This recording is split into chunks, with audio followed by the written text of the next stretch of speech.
Olá pessoal, bom dia. Já são 8 horas e 35 minutos do dia 5 de setembro de 2020, Semana da Pátria, né? Fiz esse pequeno texto inicial sobre a Semana da Pátria para que a gente possa refletir um pouco mais, para a gente dar, de repente, um novo significado a essa Semana da Pátria, tá?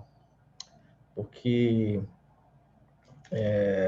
estava ontem conversando com um jantar de casais, né? E o anfitrião é um ano mais velho que eu. Ele é de 1962. Eu sou de 1963. Aquela famosa revolução ocorreu em 64, um ano depois que eu nasci, né? Menos de um ano, porque eu nasci em setembro e a revolução foi dia 1º de abril, depois que colocaram 31 de março. Ninguém sabe ao certo por que fizeram isso, tá? Então, assim, nós passamos por isso. E a gente comentava, nós vimos tanta coisa nascer, aparecer e desaparecer, né? Eu lembro que nós vimos a TV surgir, e aí o formato da TV foi mudando, e era uma coisa que era só para poucos naquele momento, só os milionários conseguiam comprar. E hoje nós já estamos passando por várias gerações. Nós vimos uma fase que para você comprar uma linha telefônica, você tinha que pagar ações durante 2, 3 anos, para depois que eles investissem com aquelas ações que você comprava, que você pagava, você obtinha uma linha de telefone fixo, né? Esse modelo já acabou, né? Nós vimos nascer os videogames, eles acabaram. O LP mudou para fita cassete depois que acabou, aí apareceram os filmes em VHS, as locadoras de filme em VHS, isso também acabou. Nós vimos o DVD e o CD iniciar e isso terminou. Hoje é tudo por streaming. Então nós vimos muitas coisas.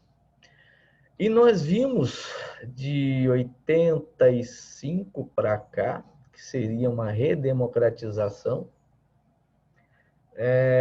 essa questão da gente comemorar a independência do Brasil ser paulatinamente deixada de lado numa estratégia de Estado, principalmente com esses governos que vieram depois de 1985, tá?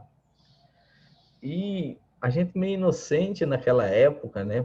Nós estudávamos nos livros que houve uma ditadura militar de 64 até 85. E aquilo a gente vinha em sala de aula, a gente acreditava nisso, e realmente, por anos eu defendi essa ideia. Mas os anos vêm vindo, a cabeça vai ficando branca, e aí você começa a voltar a estudar.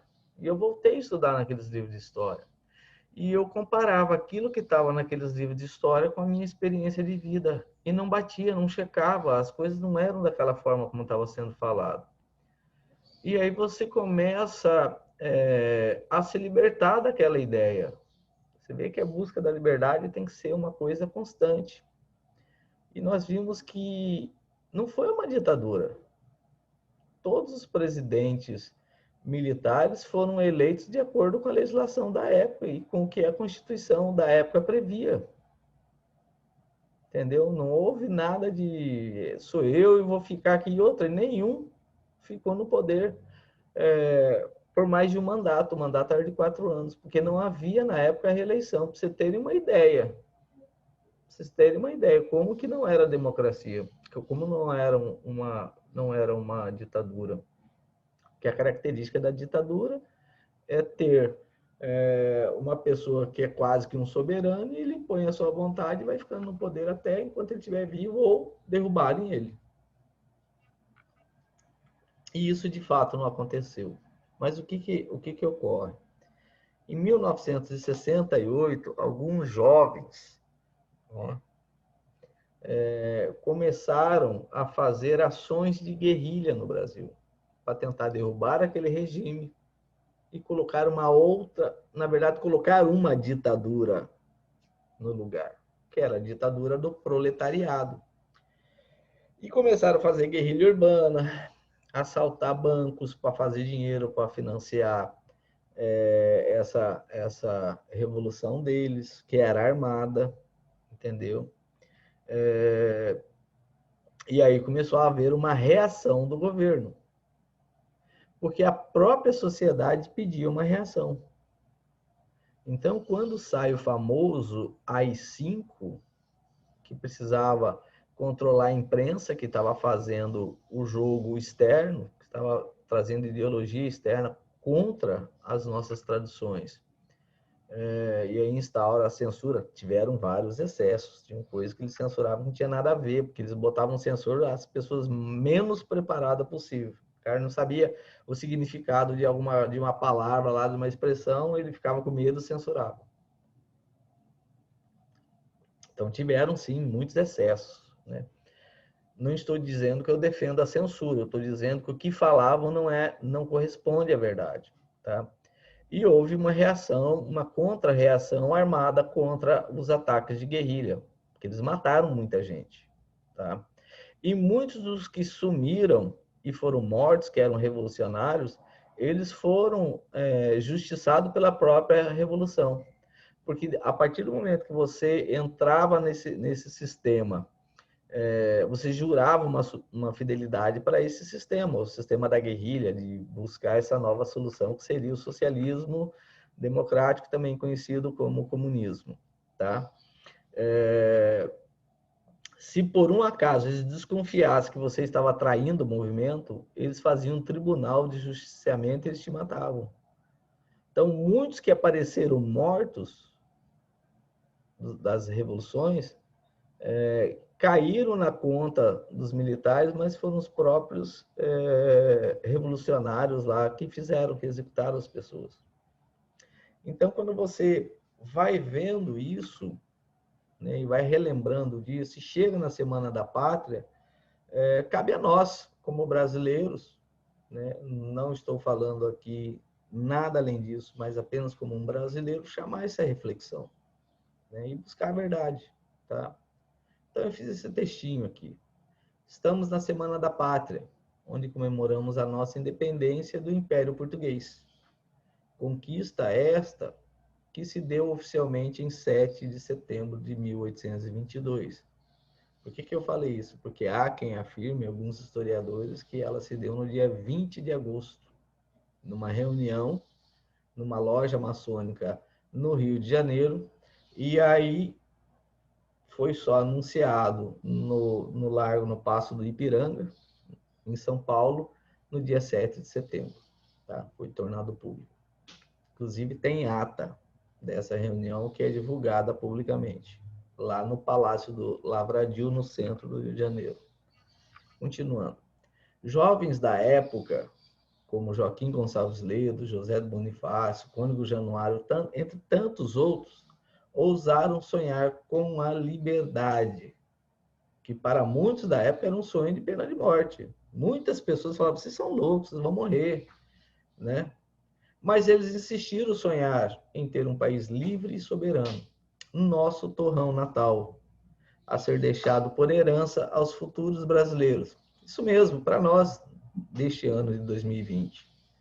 E que a gente tenha a dignidade e a possibilidade de também, por herança, passar esse país para os nossos filhos e os filhos de nossos filhos, com as nossas tradições, com os nossos usos e costumes, com valores como família, como pátria, como direito a ter uma propriedade privada, né? Esses intrépidos sonhadores daquela época, assumindo todos os riscos, conseguiram fazer Dom Pedro I sonhar junto com eles. Como disse o poeta, né? Um sonho que se sonha só é só um sonho. Um sonho que se sonha a dois é realidade. Este é o ensinamento deixado para aqueles homens. O que temos a oferecer pelo Brasil livre e soberano? Né? Eles arriscaram a vida, muitos perderam a vida. Né? Estranhamente, alguns brasileiros de hoje resolveram sonhar sonhos estrangeiros, do além-mar, né? Fora das nossas fronteiras, e começaram a gritar: o que o Brasil tem a nos oferecer? Eles inverteram a lógica. E com esse grito, com esse discurso, eles chegaram ao poder, alguns deles, e assaltaram os nossos tesouros, nossas florestas, nossas riquezas, nossa confiança e votos. E aí fica a reflexão. Qual sonho você prefere sonhar? Então vamos lá. Feito essa reflexão, vamos continuar a nossa web aula. Ela será curta hoje, vocês vão descobrir o porquê. Tá? Em homenagem à Semana da Pátria, eu estou usando exatamente este fundo aí, com as nossas riquezas naturais representando a bandeira nacional, tá? Já que nós estamos falando de legislação ambiental. Nesse período do ano que a umidade é muito baixa, a gente tem que estar se hidratando. Tá? Bom, vamos rever um pouquinho da aula passada e vamos fechar essa unidade. Bom, na aula passada, eu estou recapitulando. Nós vimos os instrumentos que a Lei da Política Nacional do Meio Ambiente deixou para o CISNAMA fazer valer, executar, botar em prática essa Política Nacional do Meio Ambiente. Tá? Então, quais são os instrumentos? Primeiro, estabelecimento de padrões de qualidade ambiental, porque a gente sabe que algumas atividades econômicas, alguns equipamentos que nós usamos, algumas coisas que nós precisamos usar do nosso dia a dia, produzem poluição. Tá? E aí você precisa estabelecer padrões de qualidade ambiental para que essa poluição seja menor possível e você também não fique sem usar o equipamento. Por exemplo, carro, né, moto, que queimam combustíveis fósseis. Eles produzem uma poluição que é o monóxido de carbono, aquela fumaça preta, que é nociva ao meio ambiente, tá? Em grandes quantidades. Então, estabelecer os padrões. Olha, vai botar um filtro, um catalisador no sistema de descarga, no cano de escapamento, e nós vamos diminuir essa emissão do monóxido de carbono, porque o catalisador vai puxar esse monóxido, não vai deixar ir para o meio ambiente. Ok? São exemplos. Mesma coisa, as estações de tratamento de esgoto, como que você tem que tratar, como que você vai lançar no rio, né? O que você tem que tratar e evitar lançar no rio, que é o corpo receptor de esgoto. Quando você faz a captação da água para tratar e servir a população, qual é o padrão, o que você tem que garantir. Então, isso aí são os mais variados temas. Deixa eu tomar mais um pouquinho d'água. Meu pulmão ressente muito essa época do ano.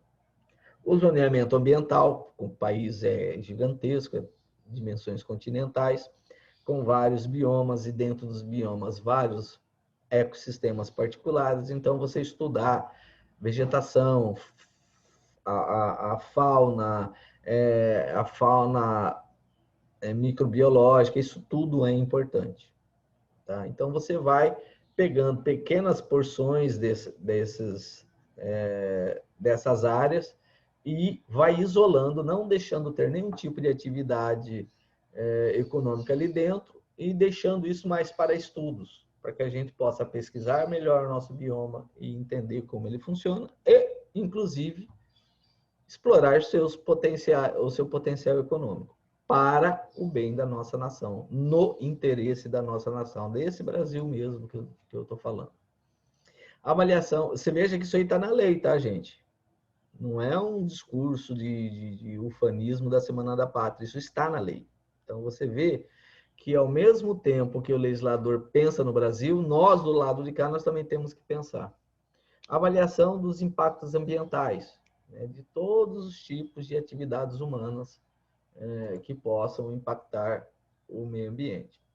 Licenciamento é a revisão de atividades que seja efetiva ou potencialmente poluidoras, tá?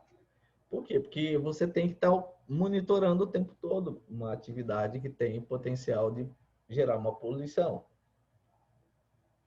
Por exemplo, um posto de gasolina. Os tanques de combustível são enterrados, né? E se esse tanque ele se rompe lá embaixo? Ninguém está vendo. E ele começa a minar combustível para o lençol freático, né? Esse lençol freático nós usamos. Tem parte de Cuiabá que a água que é oferecida vem de bombas de poços artesianos e semi-artesianos, que depois de tirado do solo, é filtrado, é adicionado cloro e é distribuído no bairro. Então, se imagina se eu estou contaminando esse lençol 30, 40 quilômetros depois. Uma hora essa poluição chega para a população. Incentivos à produção e instalação de equipamentos e criação e a criação ou absorção de tecnologia voltados para a melhoria da qualidade ambiental. Então, hoje, por exemplo, há financiamentos para a geração de energia eólica e financiamentos para a geração de energia fotovoltaica, sendo que esses equipamentos que são importados, o país abriu mão dos impostos, zerado os impostos, tá? Que é uma forma de incentivar, de não encarecer. Criação de espaços territoriais especialmente protegidos pelo Poder Público Federal, Estadual, Municipal, tais como áreas de proteção ambiental de relevante interesse ecológico e reservas extrativistas, entre tantas outras, tá? Então, por exemplo, aqui dentro de Cuiabá, nós temos 2 parques que são espaços territoriais especialmente protegidos, que são do município. Você veja que Cuiabá integra o Cisnama, que é o Parque Zé Bolo Flor, que é aqui na região do Cochipó, e o Parque Tianaíra, ali na frente do Belvedere, ali no Jardim Itália.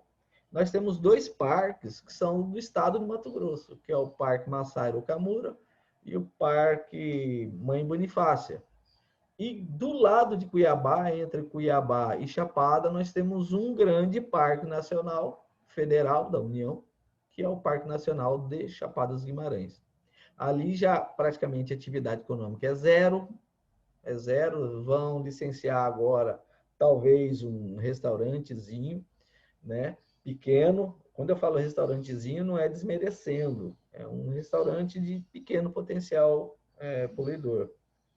E um pequeno trecho, uma pequena parte desse Parque Nacional de Chapada dos Guimarães é destinado à contemplação, que é dos objetivos de se criar esses espaços territoriais, tá? Então, o que acontece? Nesse Parque Nacional existe o que a gente chama de plano de manejo. O que pode e o que não pode ser feito ali dentro. Quem é que pode acessar e em que condições, tá? Quem cuida desses parques, como órgãos centrais, não é o central, é o setorial, é o Instituto Chico Mendes da Biodiversidade, o ICMBio. Então, para vocês verem, tá? Como é que funciona o sistema.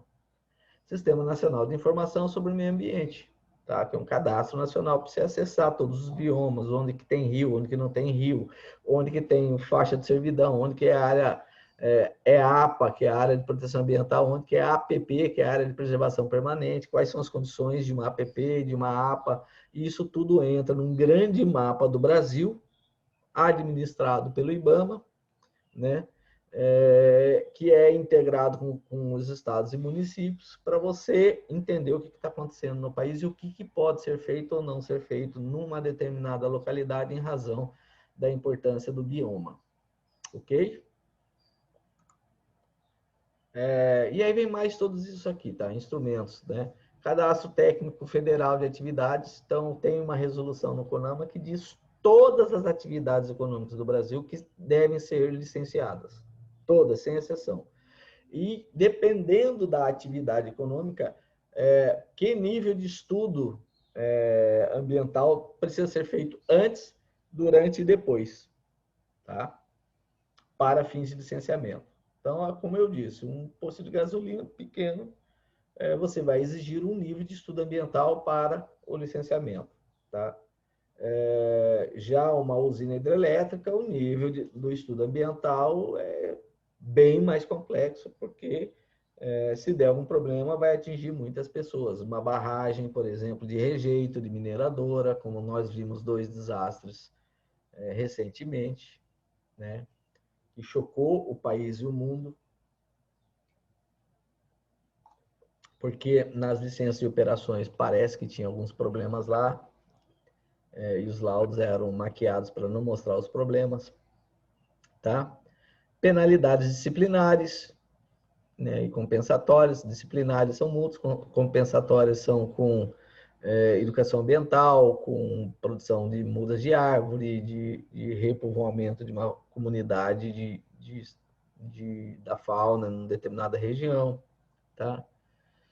Caso a pessoa descumpra uma medida necessária à preservação, uma pessoa, seja ela física ou jurídica, de direito público ou privado, e correção da degradação ambiental. Instituição do relatório de qualidade do meio ambiente e recursos naturais renováveis, a cargo do IBAMA, serve de parâmetros para ajudar nas tomadas de decisão da Política Nacional do Meio Ambiente, garantia da prestação de informações relativas ao meio ambiente, obrigando-se o poder público a produzi-la quando inexistente, cadastro técnico federal de atividades, que já saiu lá em cima, né?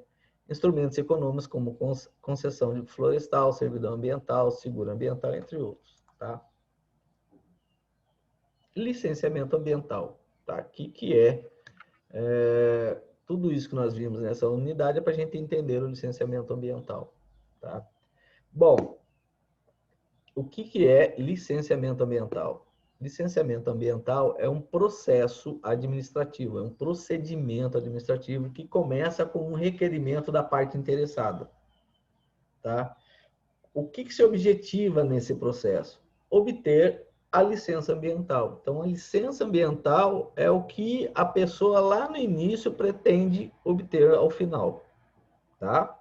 Então, licenciamento ambiental é um procedimento administrativo através do qual o órgão ambiental competente, que pode ser do município, pode ser do estado ou da União, licencia a localização, tem que ser naquele local, a instalação, ampliação e operação de empreendimento e atividades utilizadoras de recursos ambientais, consideradas efetivas ou potencialmente poluidoras, ou daqueles que, sob quaisquer formas, possam causar degradação ambiental, considerando as disposições legais, dos regulamentos e das normas técnicas aplicáveis ao caso.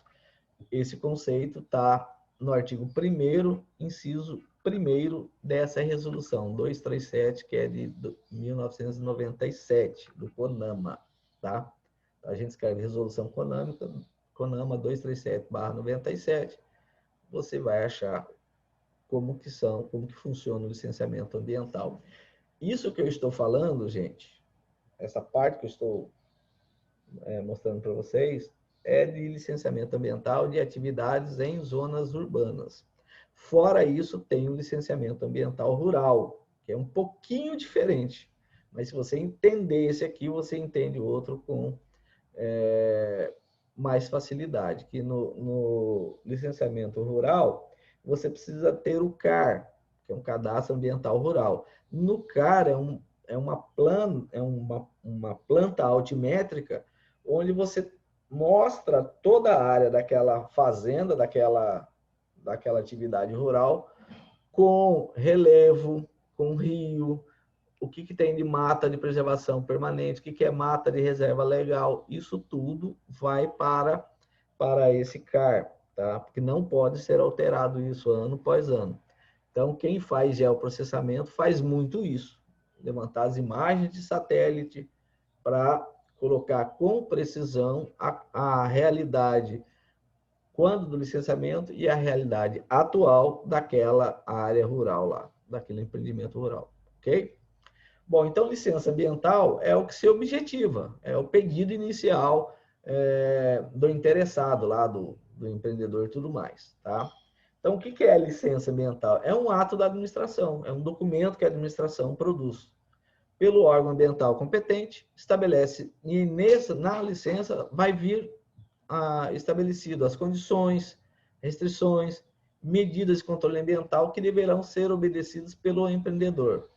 Desde a fase de começar a atividade, a construir, a implantar a atividade, que a gente chama de licença de instalação, até depois de terminada a obra,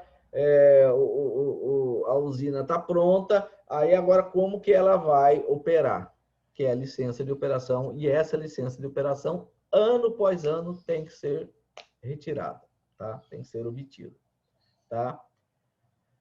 Para localizar, então, essas restrições, condições e medidas a ser obedecidas pelo empreendedor, seja pessoa física ou jurídica tanto faz de direito público ou privado, para localizar, instalar, ampliar e operar empreendimentos ou atividades utilizadoras dos recursos ambientais consideradas efetivas ou potencialmente poluidoras, ou aquelas que, sob quaisquer formas, possam causar degradação ambiental. Está no inciso 2º daquela mesma resolução. Então, ele faz essa diferença, é importante você saber disso.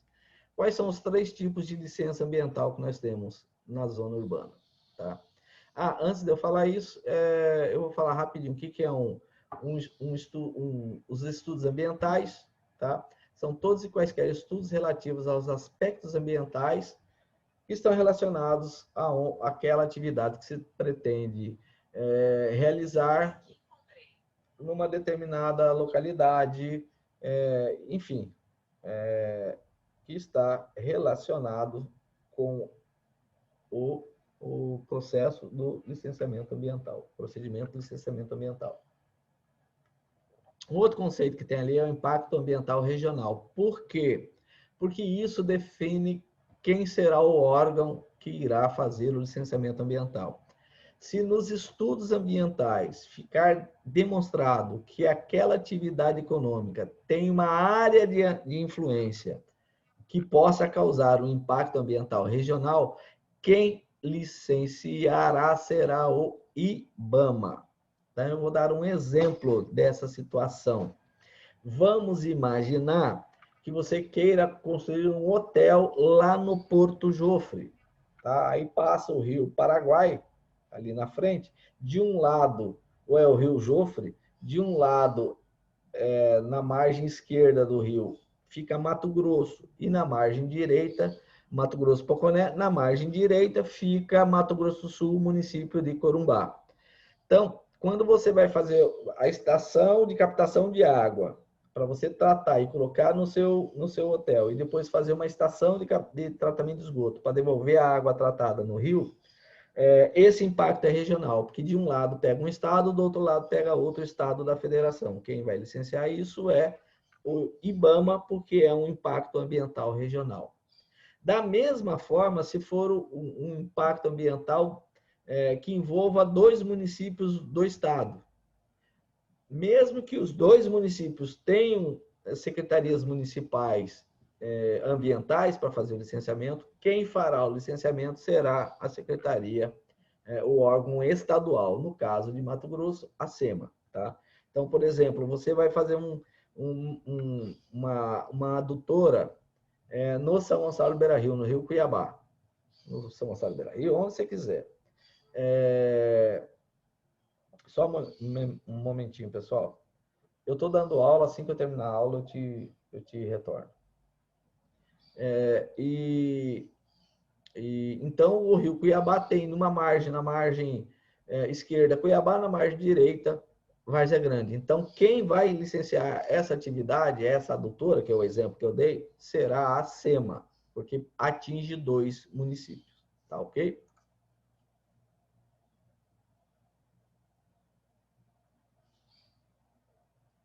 Então, está aqui a competência. Primeiramente, o município, tá?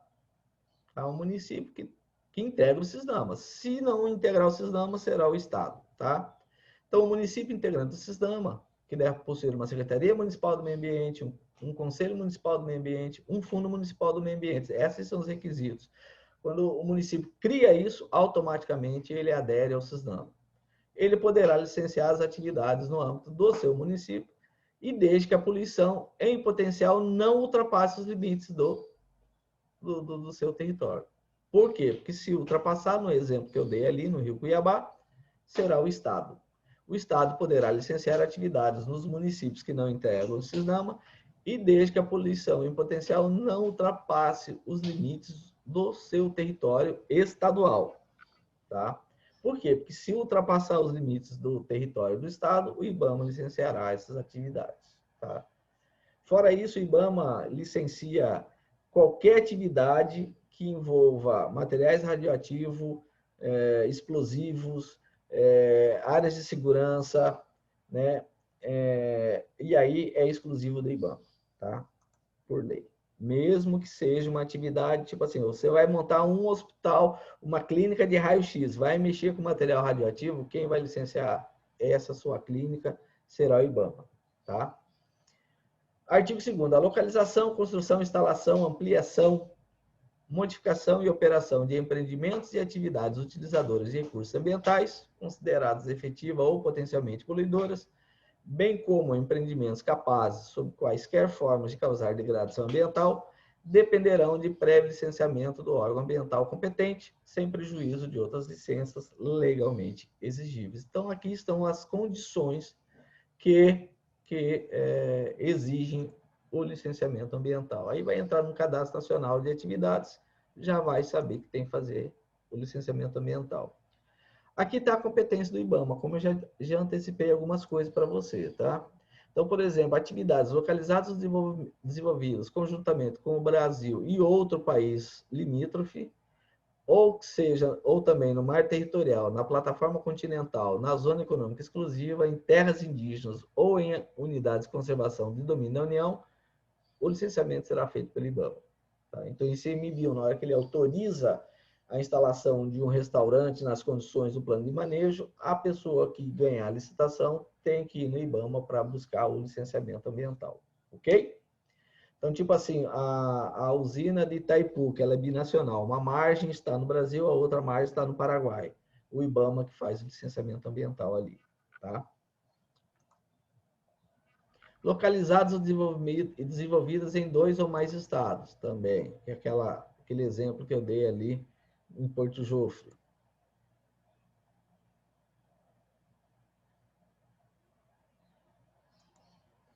Aqui, cujos impactos ambientais diretos ultrapassam os limites territoriais do Brasil, do país, ou de um ou mais estados. Às vezes você tem uma usina que está dentro do país, mas o rio lá na frente vai chegar num outro país. Quem vai licenciar é o IBAMA.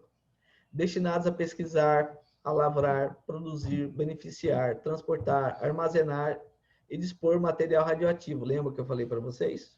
Você vai ter uma clínica que vai trabalhar com raio-x ou com algum equipamento que tem material radioativo. O licenciamento será feito pelo IBAMA.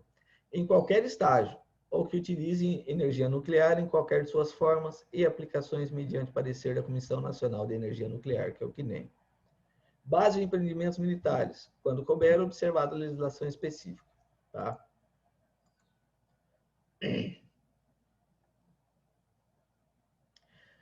Aqui o Fiorillo, que é o autor do livro, de um dos livros que a gente utiliza, ele diz o seguinte: olha, o licenciamento ambiental é um ato discricionário, sui generis. O que ele está dizendo?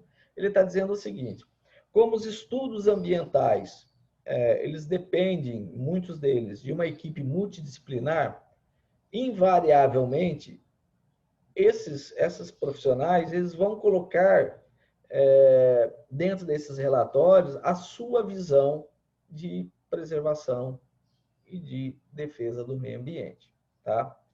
Nem sempre está adequada, porque tem os exageros que é natural da pessoa humana, até mesmo por medo. Eu tenho medo de amanhã ou depois o Ministério Público vir me fazer perguntas, então eu vou dizer que esse empreendimento não deva ser desenvolvido nesse local, provavelmente por insegurança. Então, o que a prática mostrou? Esses grandes empreendimentos, eles não fazem um estudo ambiental, eles contratam 3, 4, 5 estudos ambientais e saem 3, 4, 5 resultados diferentes. E aí eles vão apresentar aquele que para eles é o mais favorável. Em razão disso, o Fiorilo diz que quando do licenciamento ambiental, a administração pode conceder o licenciamento, mesmo que o estudo ambiental sugira que não. Tá? Ou seja, a administração não está obrigada a se vincular ao estudo ambiental. Tá? É isso que esse texto está trazendo para vocês. Tá? As fases do licenciamento ambiental, nós estamos terminando, são 3. Primeiro, a licença prévia. Depois, a licença de instalação. E, por último, a licença de operação. A licença prévia é no início. A pessoa entrou com o requerimento, eles vão pedir para que você forneça os projetos arquitetônicos, planta, da indústria, da fazenda, enfim, você vai apresentar todos os projetos para ele. Ali eles já começam a estudar o seu projeto e vai começando a colocar as condições. Olha, você tem que mudar isso aqui. Ele não diz o que você... Ele só fala, ó, muda. Essa estação de tratamento de esgoto tem que ser por um outro método, não nessa. Tá? Eu quero fóssil filter, não quero uma mini estação. Né? Não, eu prefiro que você use outro tipo de energia, não a elétrica. Então, ele vai dando condições. Você vai, leva para a equipe de engenharia, faz as adaptações, apresenta de novo. Até que chega no nível que o órgão ambiental entenda, ok, dá para autorizar, instalar nesse local. E aí já sai, junto com a licença prévia, já sai a licença de instalação. A licença de instalação é exatamente para você executar os projetos e observando as condicionantes da licença prévia. Terminou, instalou, beleza. Você vai e pede uma fiscalização lá para ver se o que você instalou está de acordo com a licença prévia. O fiscal vai lá e analisa isso. Com um detalhe, isso não quer dizer que é só essa licença que você vai colocar ali. Tem empreendimentos que exigem outras, de bombeiro, vigilância sanitária, da delegacia do trabalho. Nós estamos tratando aqui só de licenciamento ambiental, não estou vendo as outras questões jurídicas. Ok? Bom, terminou. Você concluiu a obra. O fiscal vai lá e dá um ok. Ó, ele executou de acordo com a autorização e os condicionantes da licença de instalação e da licença prévia. Com esse relatório, você vai lá e requer a licença de operação, que vão vir outras condicionantes, que daí é do dia a dia, do resto da sua vida. Ó, você, para operar essa usina, você tem que manter essa estação de tratamento de esgoto, você tem que manter este padrão. Você não pode alterar nem ampliar sem antes conversar comigo. Né? E ano que vem você volta aqui. Aí, ano que vem, você pede a licença de operação, vai ao fiscal, para ver se você obedeceu a regra do ano anterior. Não, está tudo ok. Aí emite a próxima licença de operação e assim vai indo. Ah, eu desejo ampliar. Ah, você quer ampliar? Quer. Nova licença prévia dessa parte da ampliação, nova licença de instalação. E aí, na operação, já integra as duas, já fica uma única licença de operação com aquela primeira fase do seu empreendimento e essa segunda fase atual. Ok? Essa é a bibliografia utilizada nessa unidade 3. Tá? Pessoal, terminamos a unidade 3. Né? Esse é um ano que está sendo surpreendente, né? Pelos motivos óbvios. Né? Ninguém esperava uma pandemia. E nós vamos ver com a coordenação, porque até por conta do RED, eu entendo que nós encerramos legislação ambiental. A unidade 4 e a unidade 5, com um pouquinho de pesquisa, vocês conseguem suprimir, porque o mais importante de tudo isso era essa unidade 3, porque ela está a base jurídica de tudo. Você entendeu bem essa unidade 3, com o que está lá no AVA, lá no Moodle, na plataforma, vocês conseguem fazer pesquisas e suprir essa lacuna. Mesmo assim, nós estamos à disposição de vocês para tirar dúvidas, tanto da unidade 4 quanto da unidade 5. Ok? Então, um bom final de semana para vocês e um ótimo feriado de 7 de setembro.